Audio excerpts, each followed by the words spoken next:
দর্শক আসসালামু আলাইকুম। আইটিভি থেকে সরাসরি যুক্ত হয়েছি ঢাকা রাজধানী 17 আসন থেকে। জনাব তারেক রহমান ধানের শীষের প্রতীক নিয়ে সেই 17 আসন থেকে নির্বাচন করছেন। নির্বাচনীয় প্রচারণায় জনাব তারেক রহমানের নির্বাচনীয় প্রচারণায়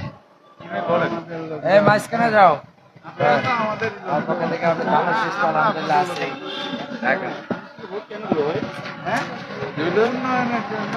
আমরা যাবো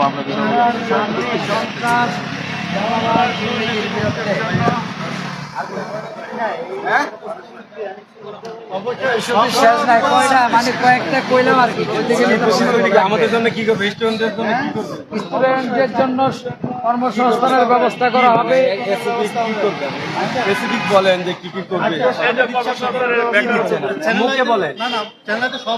আপনি মুখে বলেন কিসে দক্ষ? হ্যাঁ, কিসে দক্ষ? বর্তমান যারা আমরা যারা আছে কিসে দক্ষ? হ্যাঁ, আপনি যেটার উপর দক্ষ ওই কাজে হবে। আপনি যদি চাকরি চান চাকরি পাবেন, ব্যবসা করতে চাইলে